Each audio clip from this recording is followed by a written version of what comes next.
Welcome to Cafe Tales. In this episode, we journey to the countryside of Kent, where a weekend of celebration at Westhaven Hall takes an unexpected turn beneath the shimmer of champagne and candlelight. This tale is inspired by the elegance of Agatha Christie's world, yet told entirely in our own voice, with new deceit poured into the glass of her timeless mysteries. Before we begin, tell me, when was the last time you trusted someone completely? Or just tell me where you're tuning in from tonight. I always read your comments and truly enjoy hearing from you. Let's be honest.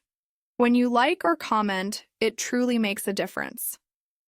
It directly helps the video reach more listeners and keeps Cafe Tales growing. So please leave a like and a comment. Now settle in with a hot cup of coffee. Stay curious and let's get started. A toast to cyanide. Chapter 1. The House Party. Superintendent. Battle looked out of the railway carriage window at the passing Kentish countryside and reflected, not for the first time, that accepting social invitations could prove as taxing as professional duties. The hedges were thick with summer growth, the fields golden with ripening corn, and the prospect of a weekend at Westhaven Hall should have been entirely pleasant. Should have been, but wasn't quite. The invitation had arrived 3 weeks ago, written in Lord Arthur Westhaven's careful hand.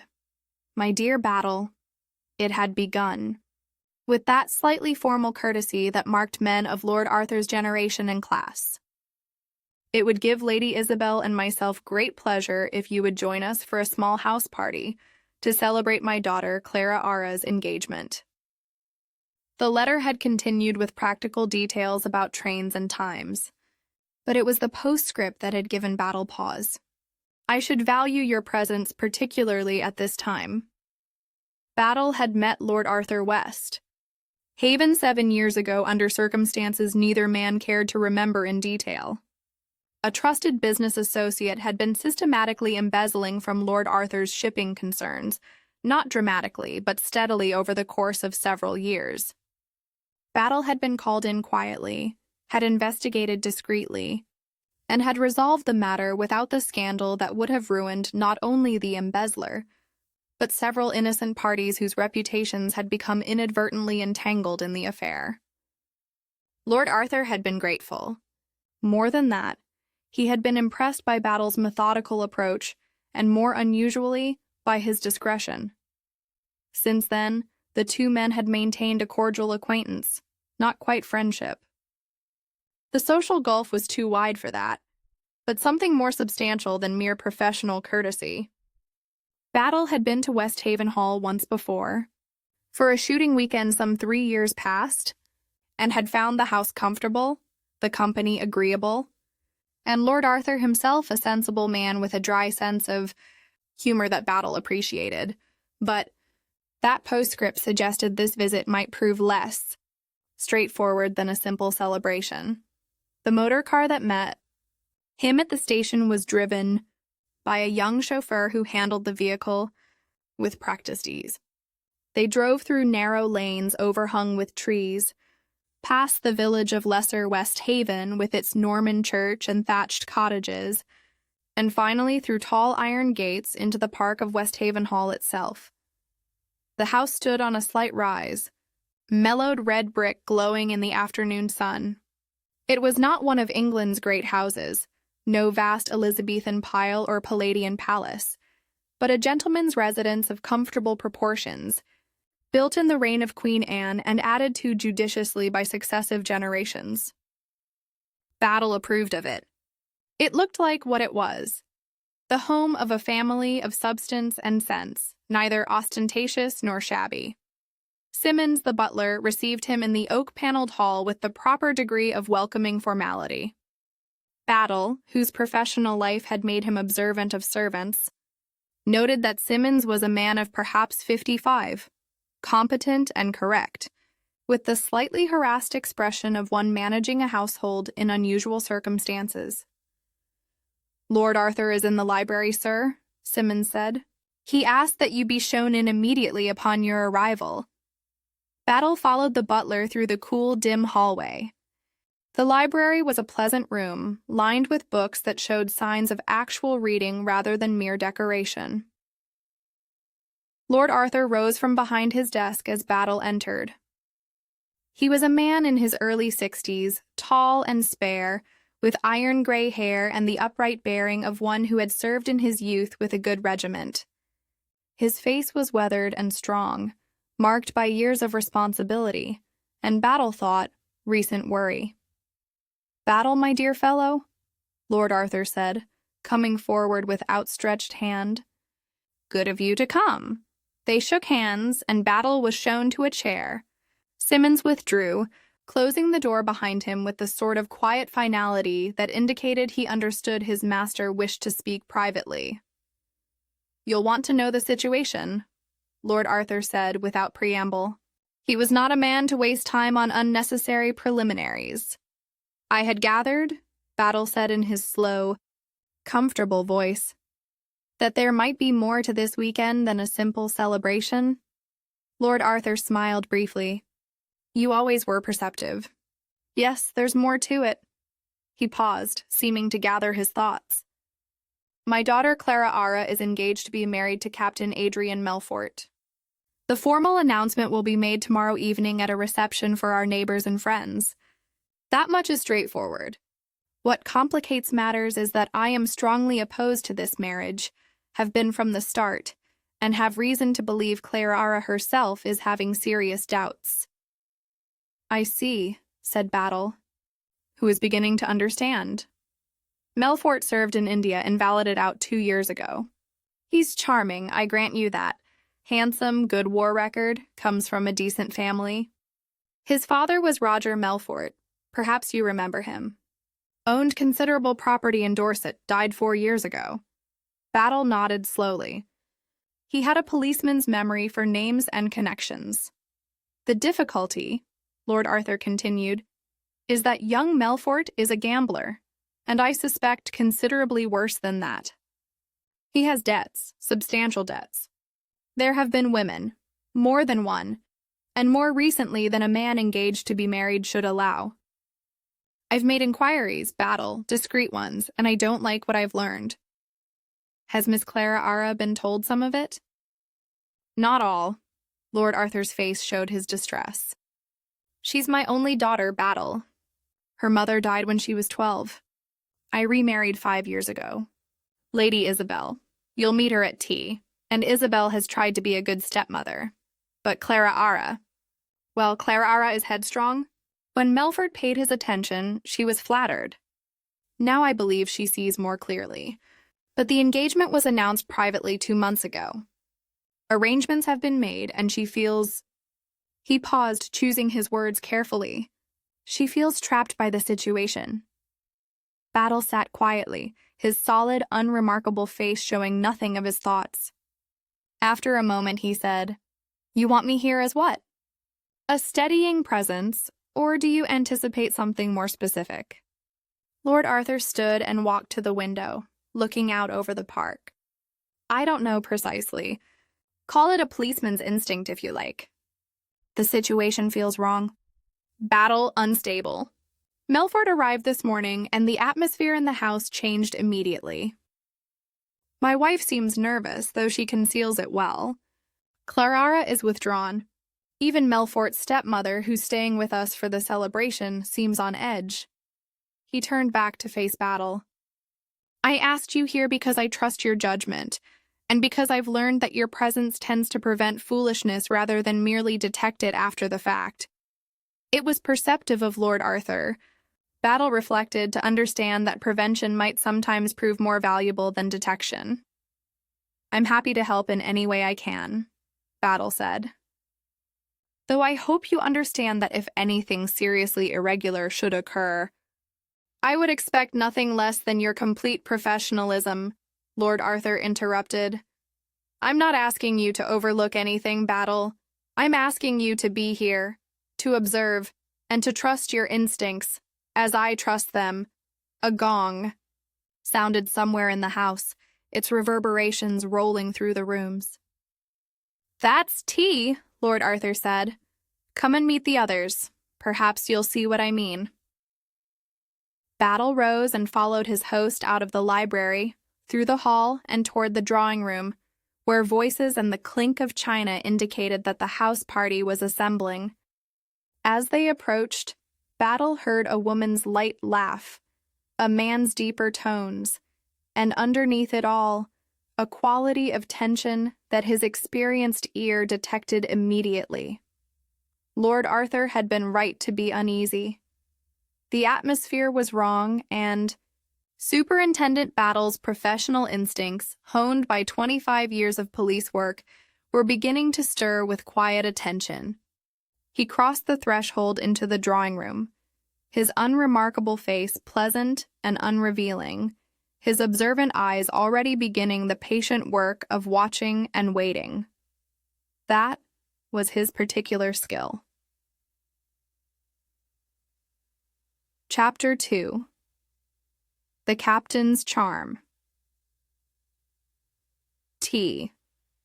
At Westhaven Hall proved to be an illuminating experience for Superintendent Battle, though not in ways that would have been apparent to a casual observer.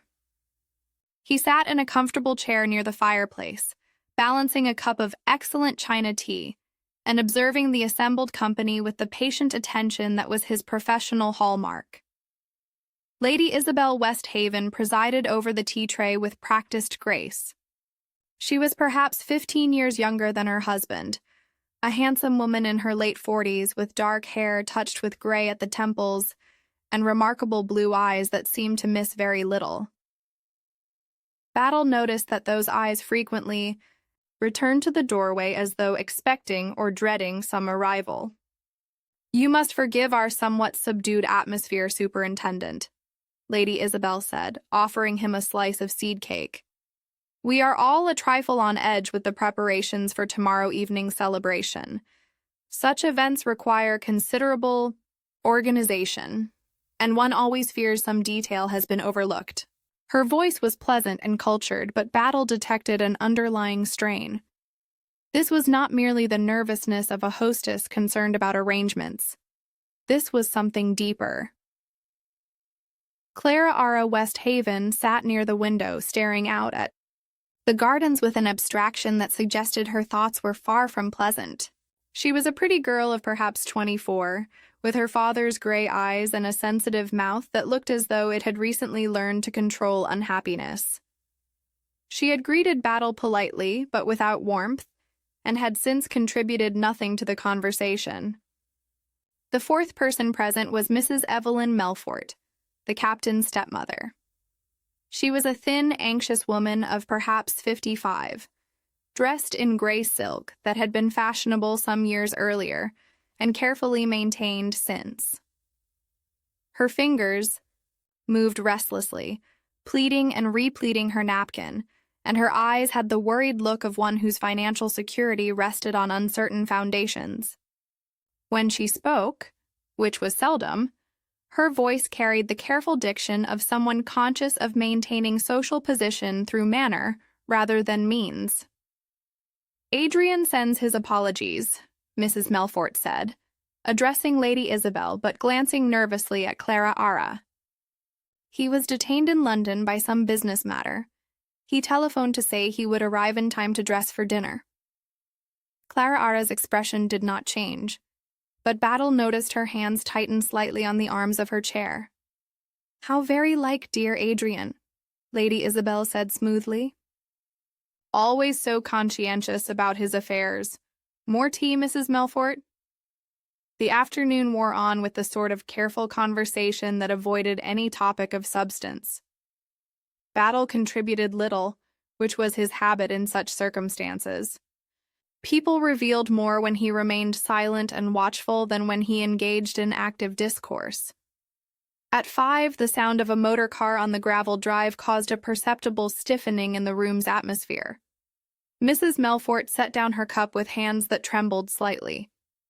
Clara Ara turned from the window with visible effort, composing her features into an expression of polite welcome. Lady Isabel's fingers tightened on the handle of the teapot before she too achieved the appearance of gracious hospitality. Captain Adrian Melfort entered the drawing room like a man stepping onto a stage, and Battle understood immediately why Lord Arthur had used the word charming. The captain possessed that particular quality of vitality that draws attention as inevitably as a flame draws moths. He was perhaps 30 years old, tall and well-built, with dark hair and eyes that seemed to dance with perpetual amusement at some private joke. His manner suggested easy confidence and a complete assurance of his welcome. "My dear Clara Ara," he said, crossing the room to take both her hands in his. "Forgive my tardiness.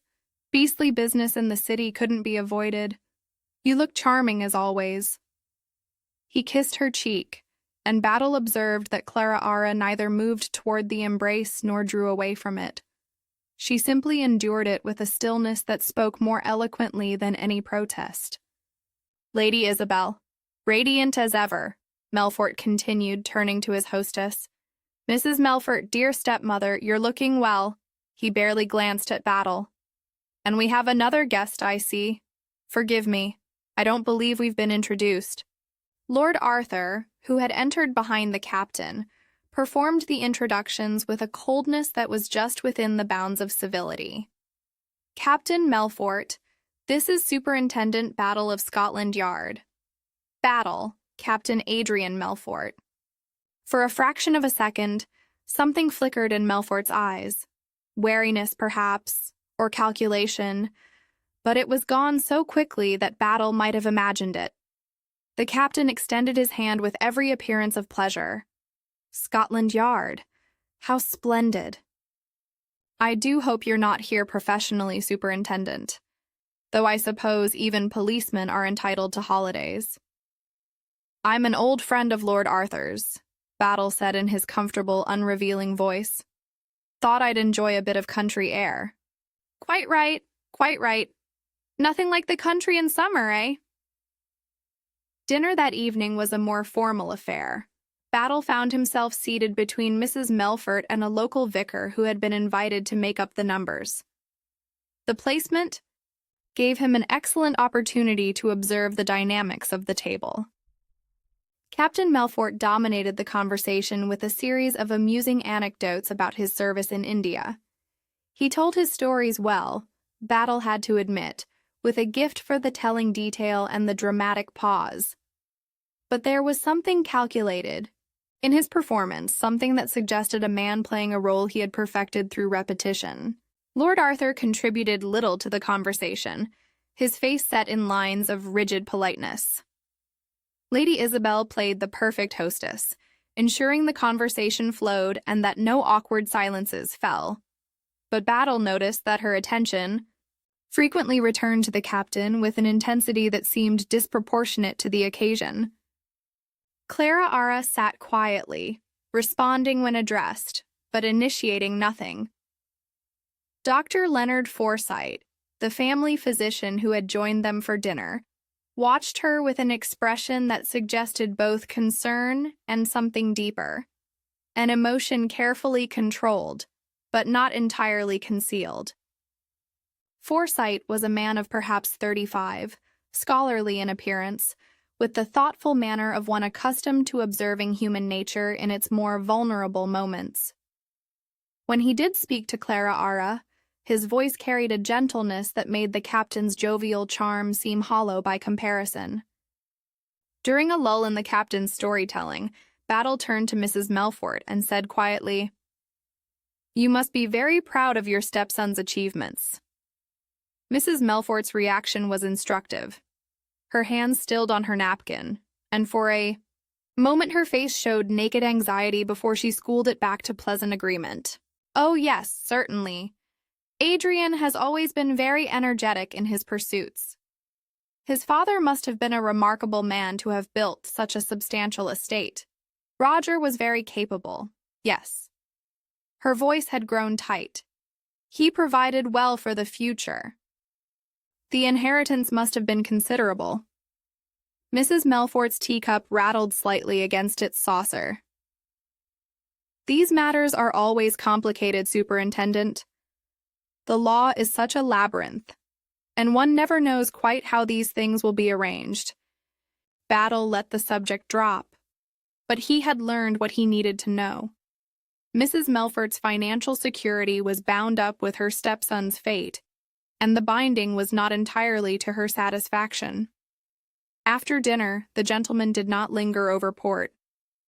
Lord Arthur seemed eager to return to the drawing-room, though Battle suspected it was less from pleasure in the mixed company than from a desire to keep the captain under observation. In the library later that evening, after the others had retired, Lord Arthur spoke to Battle again. "You see what I mean now?" he said heavily. "The man is all surface charm and no substance. Watch Clara Ara's face when he speaks to her. Watch how my wife's expression changes when he enters a room. Something is very wrong here, Battle." "Have you learned anything specific? About his debts, for instance?" "Gambling debts, mostly. Heavy ones. He owes money to several rather unpleasant individuals. And there's been talk." Lord Arthur paused, his face troubled. "Talk of his involvement in some unsavory business dealings. Nothing proven, you understand, but smoke often indicates fire." Battle nodded slowly. "And Miss Clara Ara, she knows about the gambling?" "I made certain of that.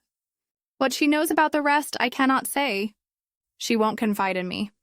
Perhaps she feels she's gone too far to retreat with dignity." Lord Arthur's voice was bitter. "Pride is a destructive thing, Battle, when it prevents one from admitting a mistake." They spoke for a few minutes more, and then Battle retired to his room. As he prepared for bed, his mind reviewed the evening's observations. With systematic thoroughness, house full of tension and carefully concealed emotions, a charming wastrel about to marry a reluctant bride, a stepmother whose financial future depended on that wastrel's fate, a rejected suitor who still loved the girl, a stepmother-in-law, whose watchfulness suggested knowledge or suspicion of something significant, and, presiding over it all, Lord Arthur's unease, the unease that had prompted him to invite a Scotland Yard superintendent to what should have been a joyful family celebration tomorrow. Evening would bring the formal announcement, the champagne toasts. The public commitment from which retreat would be nearly impossible. Battle folded his clothes with methodical care and settled into bed. He was not a fanciful man, but 25 years of police work had given him an instinct for approaching trouble. That instinct was warning him. Now, quietly but insistently, something was going to happen at Westhaven Hall, something more than an unwanted engagement and family. Tension, the atmosphere was wrong, charged, with the sort of emotional pressure that, in his experience, inevitably sought release. Battle composed himself for sleep, but his mind remained alert, waiting and watching, even in rest, for whatever the next day might bring. Chapter 3. The Fatal Toast. The following day dawned bright and clear, one of those perfect English summer days that seemed designed specifically for garden parties and outdoor celebrations. Battle rose early and took a walk through the grounds before breakfast, his solid figure moving unhurriedly along the graveled paths, while his observant eyes took in the preparations already underway. Gardeners were cutting flowers for the house. Delivery vans arrived with supplies for the evening's reception. The household staff moved with the purposeful urgency of those working to a deadline. Everything appeared normal, orderly, and entirely proper. Yet that sense of unease that had troubled Battle the previous evening persisted, like a note struck slightly off-key in an otherwise harmonious composition. Breakfast was an informal affair. The guests appeared at intervals, helping themselves from the covered dishes on the sideboard. Captain Melfort arrived late and in high spirits, apparently oblivious to the subdued atmosphere.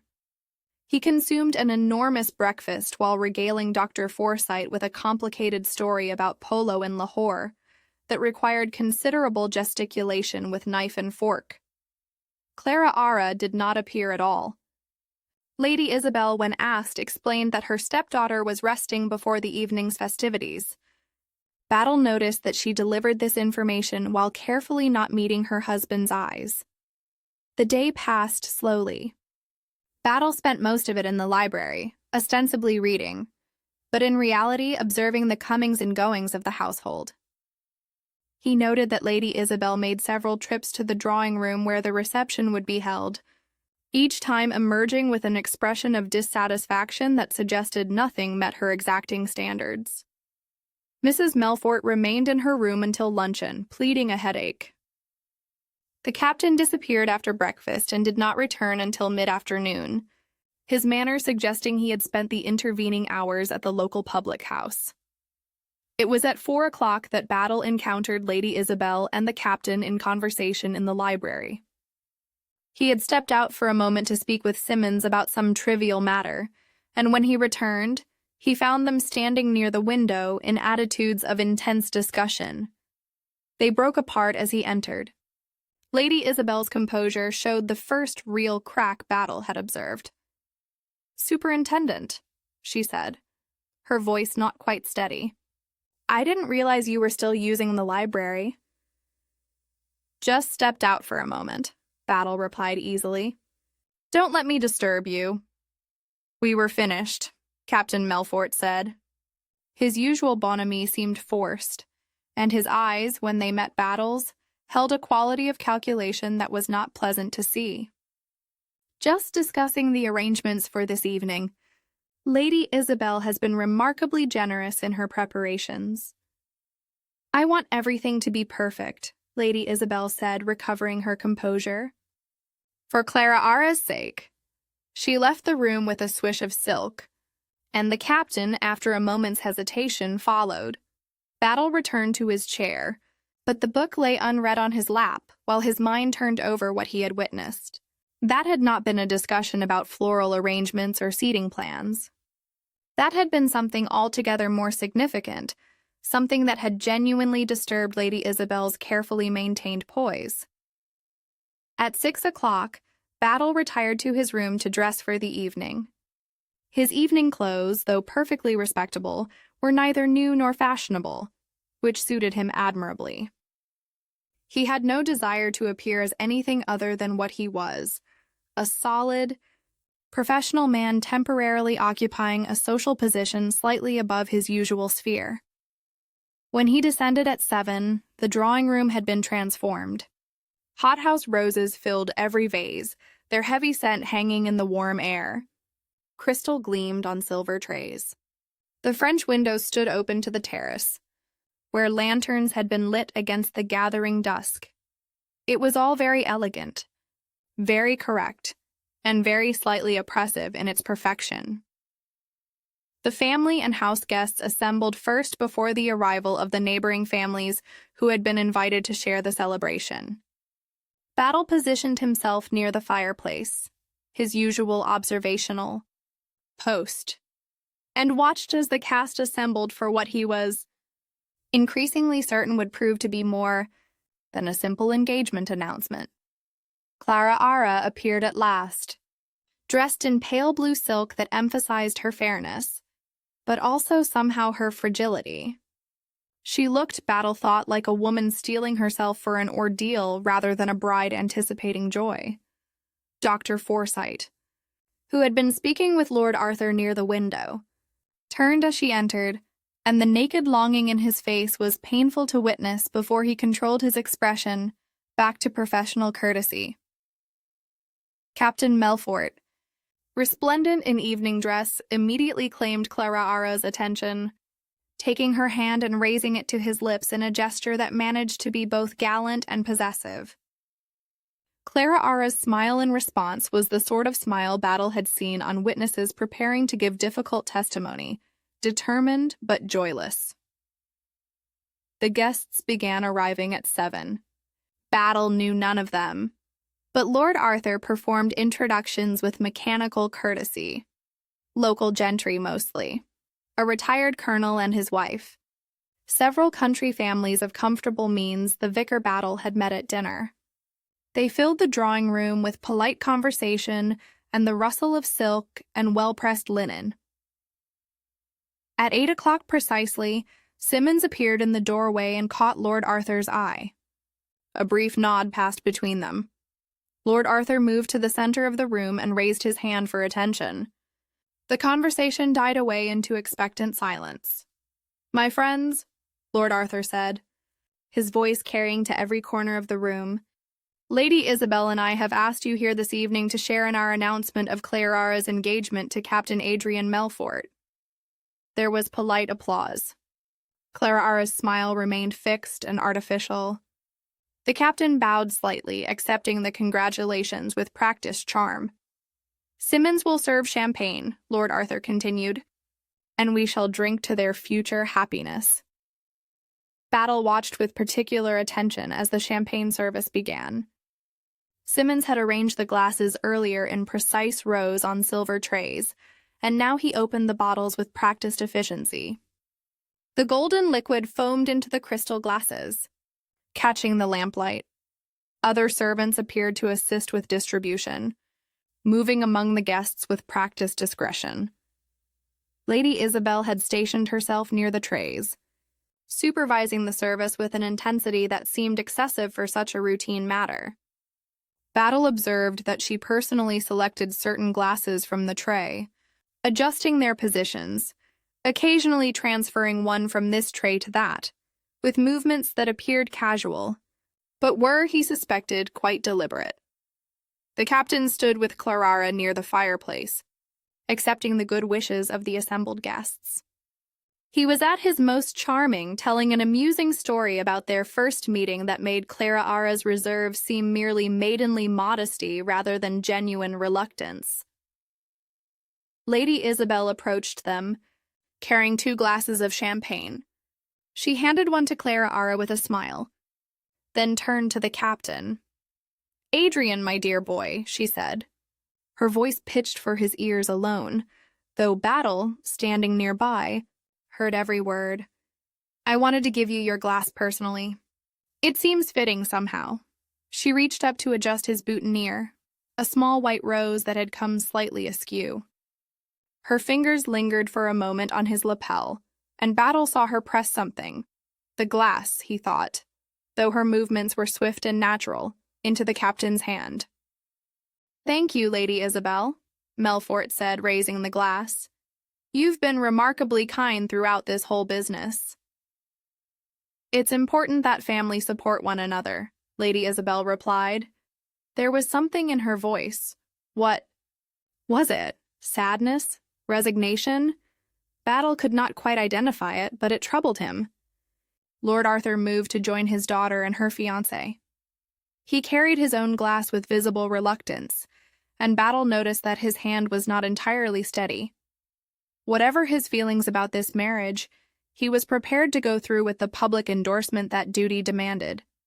"Ladies and gentlemen," Lord Arthur said, raising his glass. The room fell silent once more. "I ask you to join me in drinking to the health and happiness of my daughter Clarara and her future husband, Captain Adrian Melfort." "Clarara and Adrian," the guests responded, raising their glasses. Battle raised his own glass, but did not immediately drink, watching instead as others did. The captain drained half his glass in one swallow, laughing at some remark from the retired colonel. Clarara sipped delicately at hers. Mrs. Melfort, standing alone near the window, drank quickly, as though the champagne might provide courage she lacked naturally. Dr. Forsyte stood motionless, the glass untouched in his hand, his eyes fixed on Clarara's face with an expression that suggested watching an execution. It was perhaps 30 seconds later when Battle noticed the change in Captain Melfort's expression. The smile froze on his face, replaced by something that might have been surprise or confusion. His hand went to his throat in an instinctive clutching gesture. The glass fell from his other hand, shattering on the polished floor with a sound like a pistol shot in the suddenly silent room. "Adrian!" Mrs. Melfort's voice was sharp with alarm.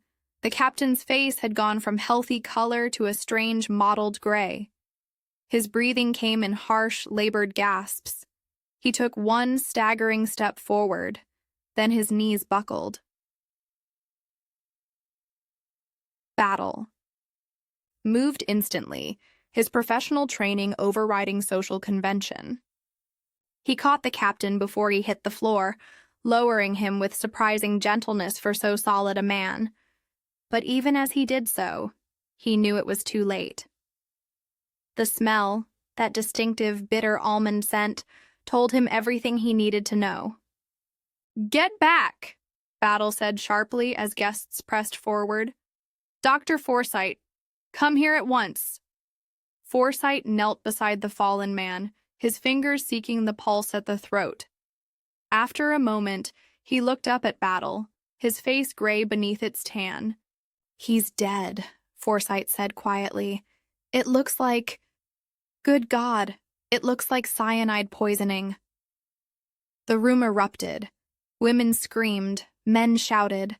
Clara Ara stood frozen, her glass still in her hand, staring down at the man who moments before had been her fiancé. Lady Isabel swayed, her face the color of chalk, and would have fallen if Lord Arthur had not caught her arm. Battle rose to his feet, his solid presence commanding attention through sheer force of professional authority. "No one is to leave this room," he said, his voice cutting through the chaos with the calm certainty of long experience. "No one is to touch anything. Simmons, send for the local police immediately and tell them that Superintendent Battle requests their presence at once. Dr. Forsyte, I must ask you to certify death formally and remain with the body. Lord Arthur, I need you to ensure that all guests remain exactly where they are." Order began to emerge from chaos as people responded to the absolute certainty in Battle's voice. He stood in the center of the drawing room, surrounded by shocked guests and glittering crystal, and felt the familiar cold focus of professional investigation settle over him like a cloak. Murder had come to Westhaven Hall, and Superintendent Battle, who had been invited as a guest to a celebration, found himself instead beginning the patient, methodical work that was his life's calling. The champagne stood untouched on silver trays. The roses filled the air with their heavy scent, and on the polished floor, Captain Adrian Melfort lay dead, his handsome face contorted in the final agony of cyanide poisoning. Chapter 4. The Circle of Suspicion.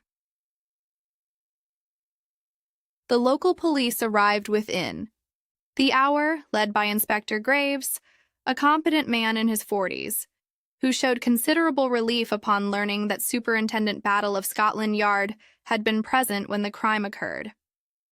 After a brief consultation in the library, it was agreed that Battle would lead the investigation, with Graves assisting in whatever capacity proved necessary. "I'm grateful for your help, sir," Graves said frankly. "We don't get many murders in this part of Kent, and cyanide poisoning is well outside my experience. The chief constable will be relieved to know you're handling matters." Battle nodded his acknowledgement. "We'll need statements from everyone present. The drawing room must be secured exactly as it is. No one touches the champagne bottles or glasses except the police surgeon when he arrives. Have your men take names and addresses of all the guests from the neighborhood before allowing them to leave. But the family and house guests remain here tonight." "Understood, sir." The police surgeon, Dr. Beamish, arrived shortly after and confirmed what Battle and Dr.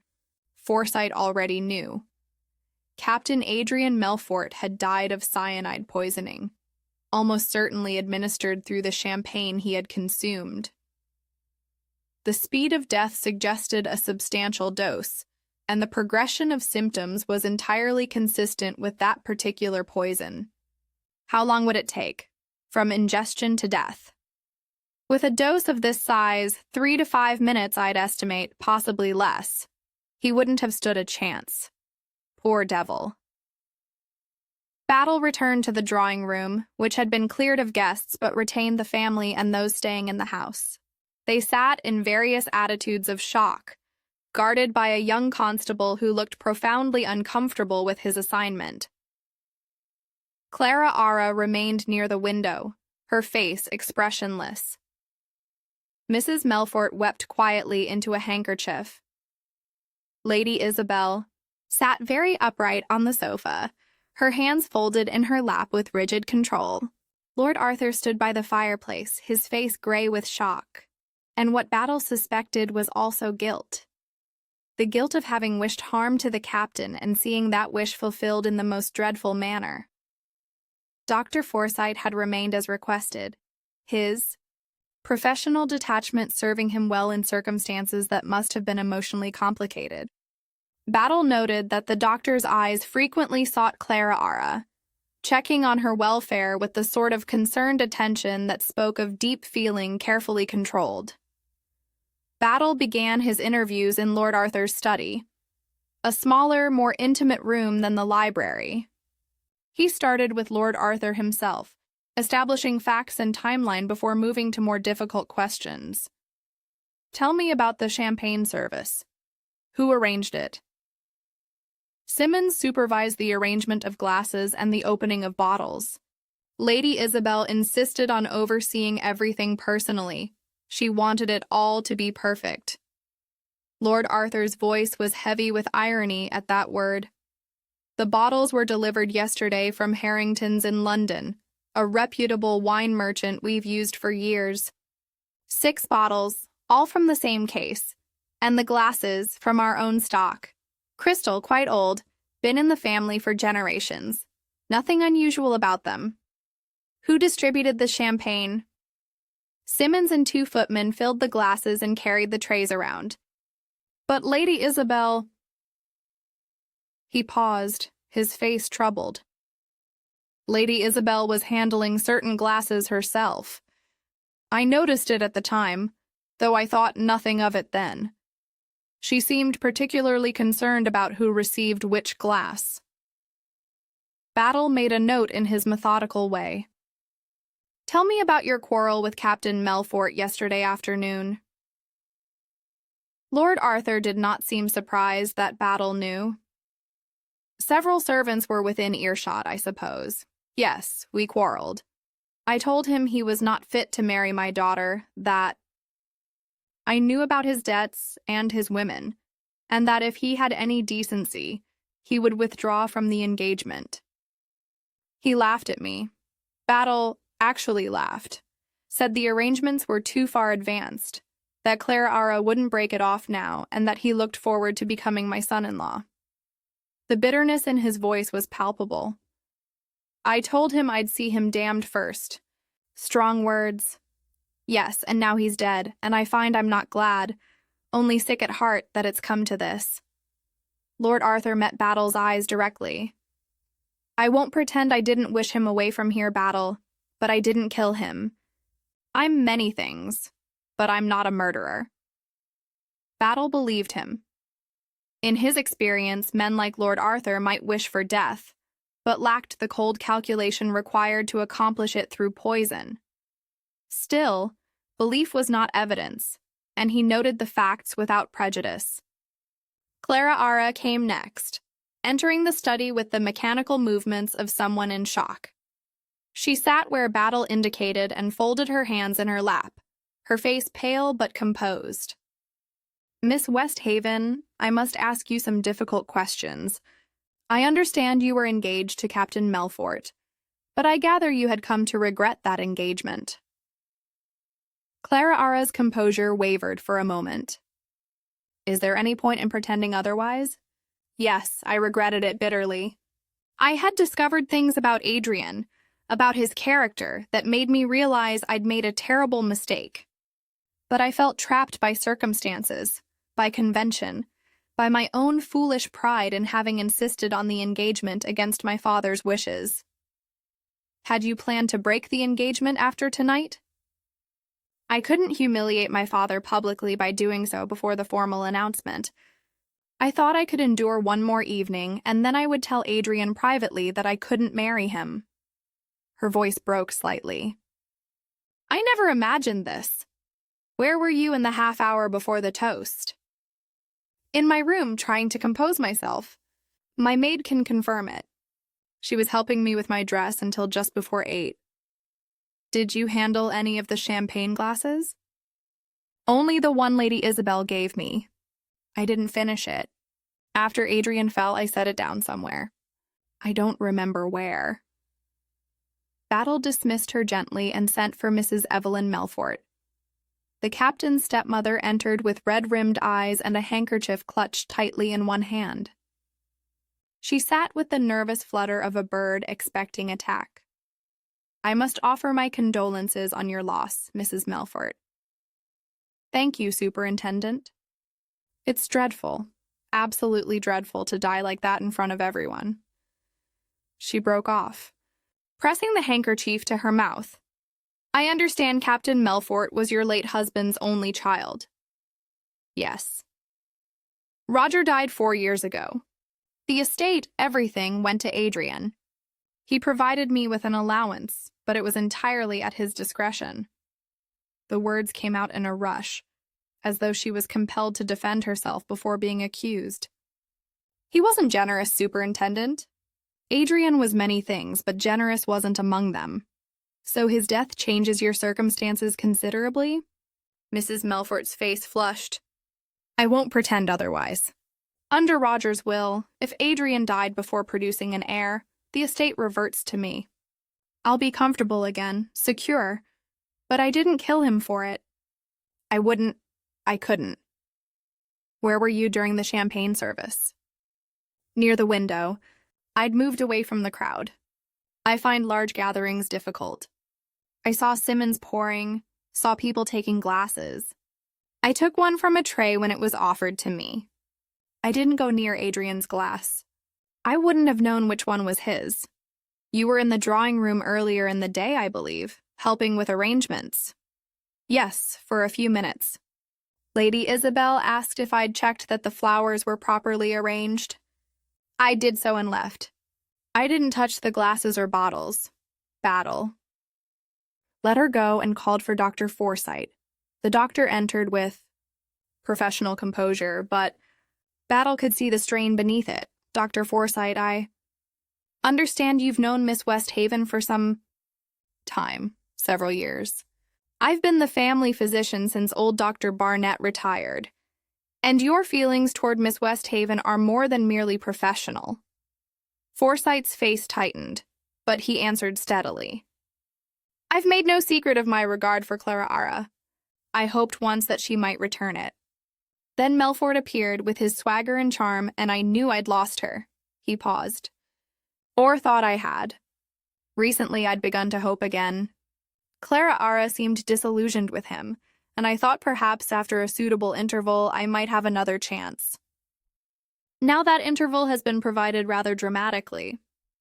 Yes. Forsyte met Battle's eyes without flinching. I won't deny that Melfort's death removes an obstacle to my happiness. But I didn't kill him, Superintendent.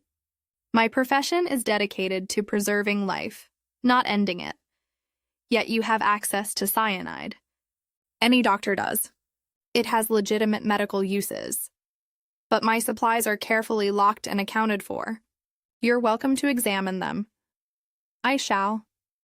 Where were you during the champagne service? Standing near the terrace doors. I helped myself to a glass from one of the trays. I watched the toast, saw Melfort drink, and then his professional detachment slipped slightly. Then I watched him die, and there was nothing I could do to prevent it. Battle made his notes and dismissed Forsyte with instructions not to discuss his interview with anyone else. Finally, he sent for Lady Isabel. She entered with her composure restored, though Battle's experienced eye detected the cost of maintaining it. She sat gracefully and folded her hands, waiting for his questions with the patience of one who had anticipated this interview. Lady Isabel, I must ask you about your supervision of the champagne service. Several witnesses have mentioned your particular attention to the arrangement of glasses. I wanted everything to be perfect, she said, her voice steady. I supervise because I care about details, Superintendent. Is that so unusual? You personally handed Captain Melfort his glass. Yes, it seemed a kind gesture, welcoming him properly into the family. Her voice wavered slightly on the last words. You spent a moment adjusting his boutonniere. It had come askew. I merely straightened it. And during that moment, you pressed the glass into his hand. I handed it to him. Yes. Battle watched her carefully. Lady Isabel, was there any particular reason you selected that specific glass for Captain Melfort? For a moment he thought she would break. Her hands tightened in her lap, and something flickered in her eyes. Fear, guilt, calculation. He couldn't quite identify it. But then her control reasserted itself. No particular reason, Superintendent. It was simply the nearest glass. Battle let the silence extend, but Lady Isabel did not break. She sat quietly, her face pale but composed, and met his gaze without flinching. You may go, Lady Isabel, but please remain available. I may have further questions. She rose and left the room with dignity, and Battle sat alone in the study, his solid face thoughtful. The interviews had given him a circle of suspects, each with motive and opportunity. Lord Arthur, whose opposition to the marriage was violent enough to include death threats. Clara Ara, trapped in an engagement she desperately wanted to escape. Mrs. Melfort, whose financial security depended on her stepson's death. Dr. Forsyte, whose love for Clara was thwarted by the captain's existence. And Lady Isabel, whose supervision of the champagne service seemed excessive, whose private conversation with the captain had disturbed her so visibly, and whose final gesture of handing him his glass had preceded his death by mere minutes. One of them had murdered Captain Adrian Melfort. Battle was certain of that. The question was, which one? And more importantly, how? The champagne bottles had all come from the same case. The glasses had all been filled from those bottles. Yet only one glass had contained poison. Battle rose and returned to the drawing room, now empty except for the police constable guarding the evidence.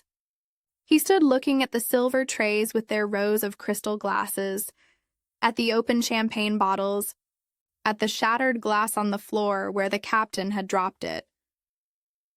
Somewhere in this elegant room, someone had committed murder with cold calculation and remarkable cleverness, and Superintendent Battle, with his patient methodology and his understanding of human nature, intended to discover exactly how it had been done. Chapter 5. The Patient Hunter. The morning after the murder dawned gray and drizzling as though nature itself had adjusted to the somber atmosphere at Westhaven Hall. Battle rose early, as was his habit, and found Inspector Graves already at work in the makeshift incident room that had been established in Lord Arthur's study. The police surgeon's report, "Sir," Graves said, handing Battle a sheaf of papers. "Death by cyanide poisoning, as we suspected. Substantial dose administered through the champagne. And here's something interesting. The champagne in the broken glass showed clear traces of the poison, but none of the other glasses tested positive." Battle nodded slowly. So the poison was definitely in that one glass, not in the bottle from which it was poured. "Exactly, sir. Which means someone introduced it directly into Captain Melfort's glass.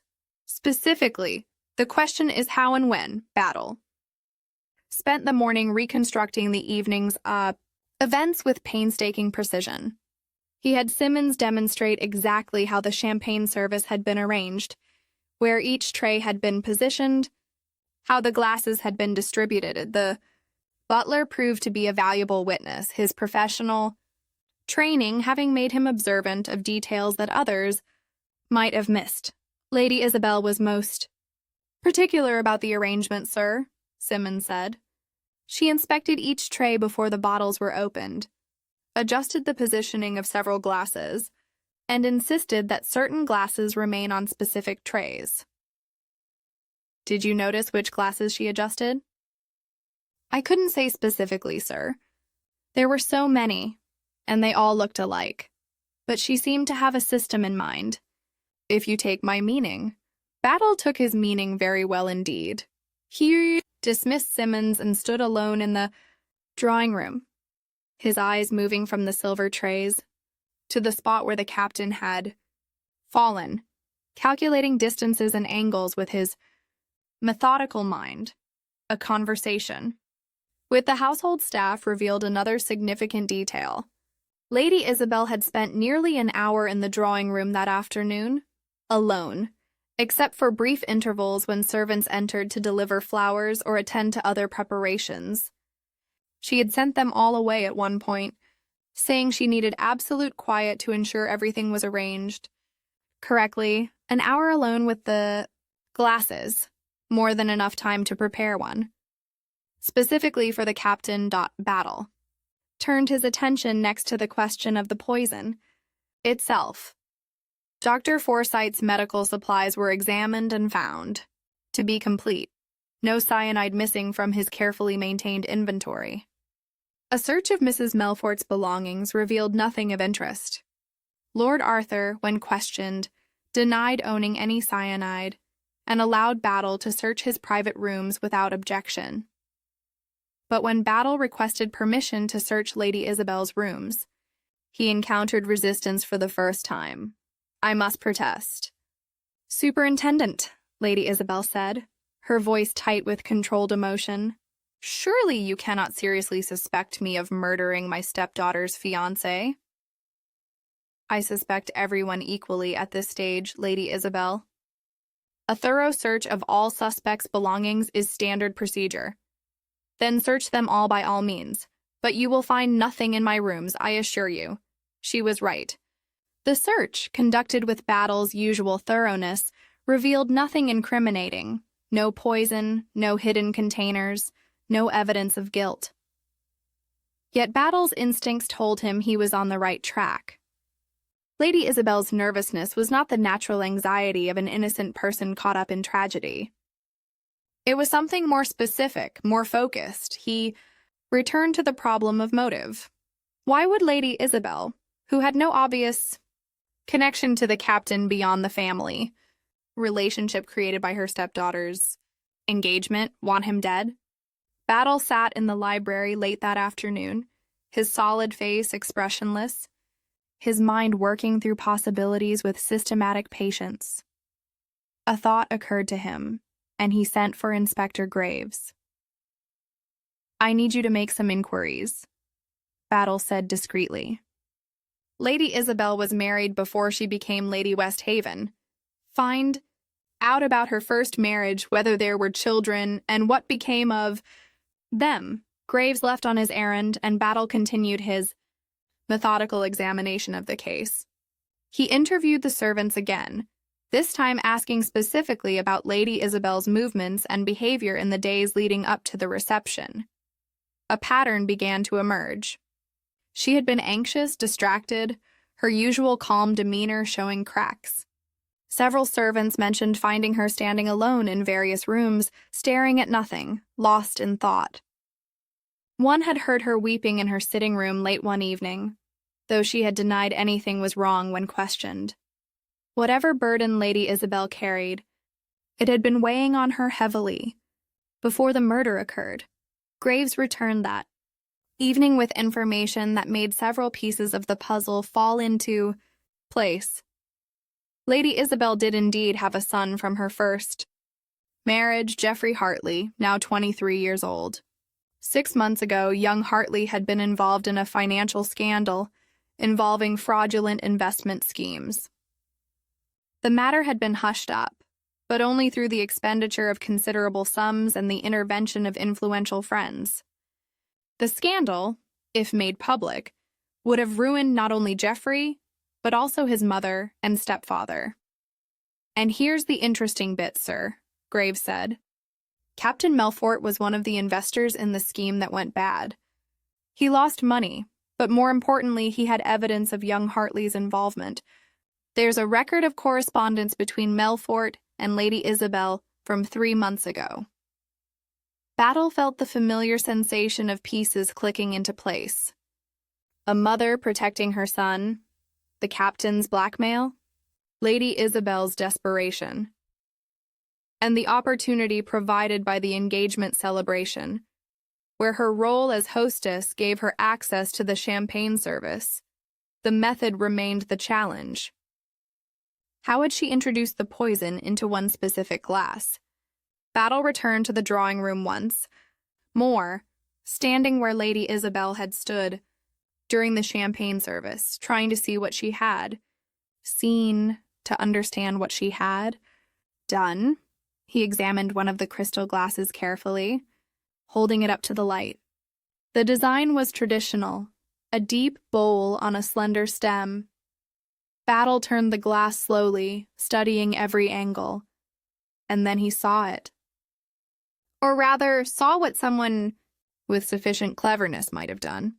A small crystal of poison, dissolved in glycerin to make it viscous and adhesive, could be placed inside the bowl of the glass and would cling to the side until liquid was added. The effervescence of champagne would dissolve it quickly, mixing the poison throughout the drink without leaving visible traces. All Lady Isabel needed to do was prepare one glass beforehand, mark it mentally by its position on the tray, and ensure that specific glass reached Captain Melfort. Battle called for Dr. Beamish again and explained his theory. The police surgeon considered it carefully. Yes, that would work. Cyanide crystals dissolved in glycerin would adhere to glass. The champagne would dissolve it within seconds, especially with the carbonation. By the time the captain drank, the poison would be fully mixed and completely lethal. Battle had his method. Now he needed proof, and more importantly, he needed Lady Isabel to confirm it. He was not a man who believed in extracting confessions through trickery or pressure. Instead, he relied on patience, on steady presentation of evidence, and on the fundamental human need to unburden one's conscience when confronted with certainty. He asked Lady Isabel to join him in the library that evening. She came with her usual composure, though Battle noted the shadows under her eyes and the slight tremor in her hands that she tried to conceal. Lady Isabel, Battle began in his slow, comfortable voice. I want to tell you what I believe happened. You may stop me at any time if I'm incorrect. She said nothing, simply folded her hands and waited. Captain Melfort discovered your son Geoffrey's involvement in a fraudulent investment scheme. He threatened to expose Geoffrey unless you paid him a substantial sum, money you didn't have without approaching your husband, which would have revealed the very scandal you were trying to prevent.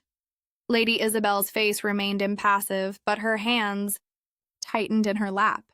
You spent weeks trying to find a solution, but there was none. Melfort was determined. And then the engagement to Clara was announced, and you saw your opportunity. As hostess, you would supervise the champagne service. You could prepare one glass specially, ensure it reached Melfort, and remove the threat to your son permanently. This is speculation, Superintendent, Lady Isabel said, but her voice lacked conviction. You spent an hour alone in the drawing room yesterday afternoon. You prepared a crystal of cyanide dissolved in glycerin, obtained how I don't yet know, and placed it inside one specific glass. You positioned that glass on a specific tray, memorized its location, and when the time came, you made sure Captain Melfort received it. You even had a reason to approach him privately, to hand him the glass personally, ensuring there could be no mistake. Battle paused, watching her face. A mother protecting her child, Lady Isabel. I understand the desperation that drove you, but you must understand that I cannot let that desperation excuse murder. The silence stretched between them. Outside, the rain had stopped, and in the gathering dusk, a thrush began its evening song. Finally, Lady Isabel spoke, her voice barely above a whisper. Jeffrey is my only child. Adrian would have destroyed him, destroyed us all. I couldn't let that happen. I couldn't. Battle waited, knowing that once begun, the confession would continue. I obtained the cyanide from a chemist in London. Claimed it was for pest control at our townhouse. I prepared everything exactly as you described. I thought I could do it, thought I could live with it afterward. But now, her voice broke. Now I find I cannot. The sight of him falling, dying, knowing I caused it. She covered her face with her hands, and Battle saw her, shoulders shake with silent sobs. Gave her a moment, then spoke with surprising gentleness. Lady Isabel West. Haven, I must arrest you for the murder of Captain Adrian Melfort. I must warn you that anything you say may be taken down and used in evidence.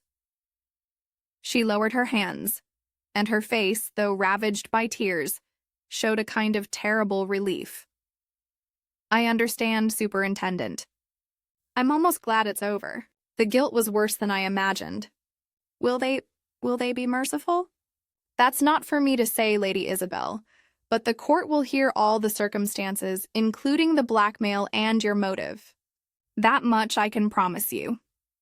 Battle summoned Inspector Graves, and Lady Isabel was placed under arrest with as much dignity as such a proceeding allowed. Lord Arthur, informed of his wife's confession, aged 10 years in as many minutes. Clara Ara wept quietly, though whether for her stepmother or from relief that the ordeal was over. Battle could not say. As Battle prepared to leave Westhaven Hall the following morning, Lord Arthur shook his hand with a grip that trembled slightly.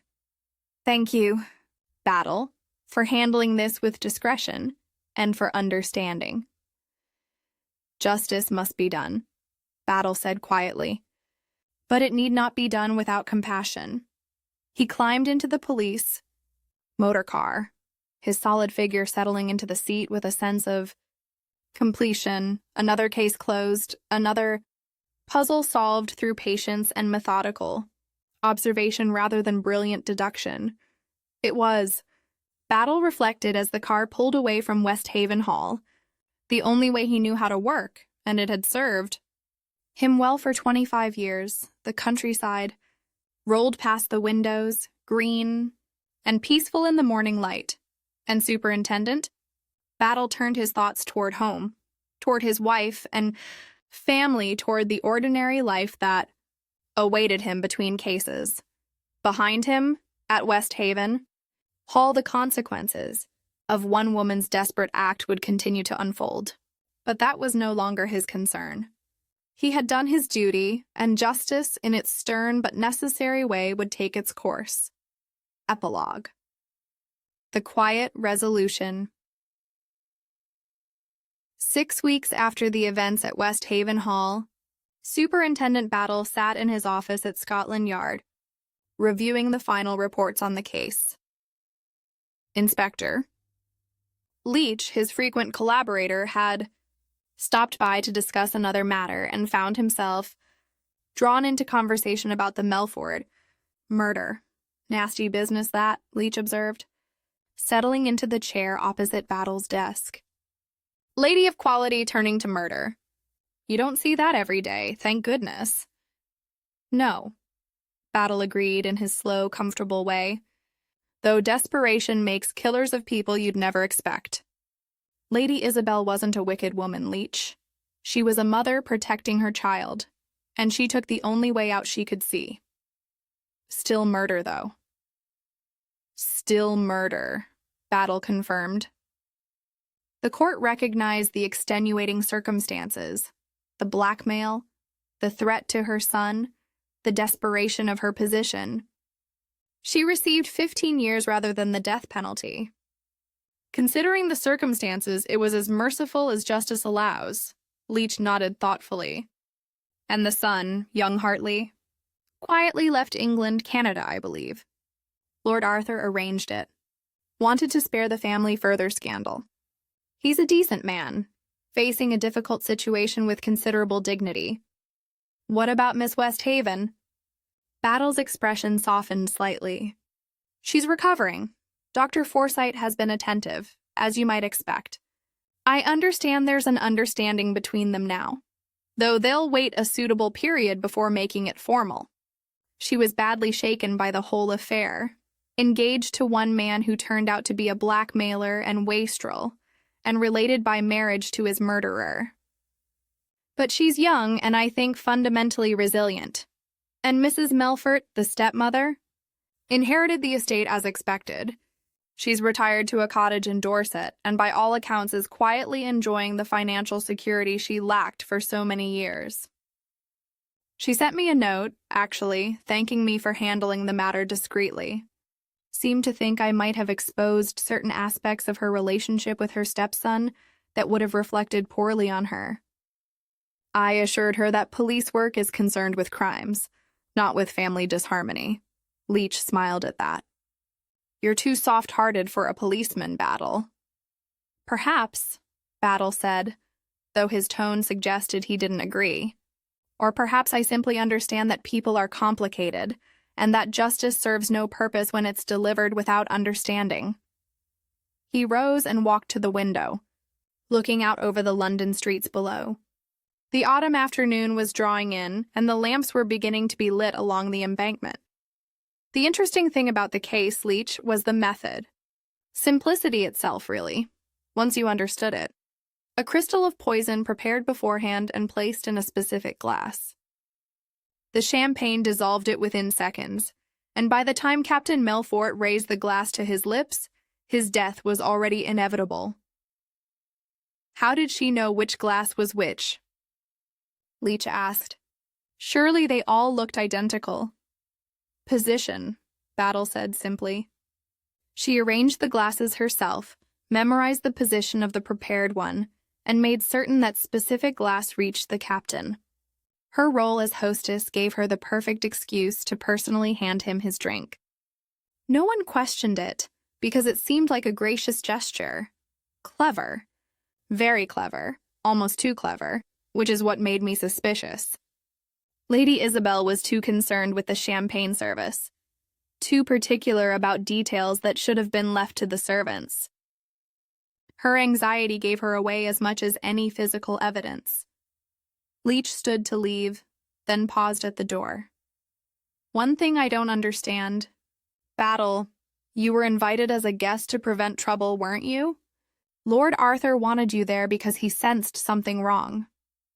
Yet the murder happened anyway, right under your nose. Doesn't that bother you? Battle considered the question with his usual methodical patience. I've thought about that, Leach. The truth is, I was watching for the wrong sort of trouble. I expected something impulsive, a quarrel perhaps, or a dramatic confrontation. What I didn't anticipate was premeditated murder, carried out with considerable planning and cold calculation. Lady Isabel's desperation was carefully hidden beneath her social grace. By the time I understood the depth of it, Captain Melfort was already dead. He returned to his desk and gathered the case files, preparing to consign them to the archives, where all completed cases eventually resided. But we learn from these experiences, Leach. Next time I'm invited somewhere because my host senses trouble, I'll watch not just for hot tempers, but for cold calculations. Murder wears many faces, and the quiet ones are often the most dangerous. Leach nodded and left, and Battle sat alone with his thoughts for a few moments longer, though Westhaven Hall case would remain with him, not because it was particularly complex, or because the solution had been difficult to reach, but because it illustrated something he had long believed about human nature. Beneath the surface of respectability and social grace, ordinary people harbored extraordinary emotions: love, fear, desperation, rage. Most controlled these emotions admirably, but occasionally, when circumstances pressed hard enough, those emotions found release in violence. Lady Isabel had seemed the perfect hostess, the ideal stepmother, the gracious aristocrat. Yet beneath that polished surface had been a mother's fierce protective instinct, driven to murder by the threat to her child. Battle understood it without excusing it, sympathized with it without pardoning it. Justice had been done, and done as mercifully as the law allowed. He closed the last file folder and stood, reaching for his coat. His wife would have dinner, waiting, and perhaps his daughter Mary would stop by with her husband.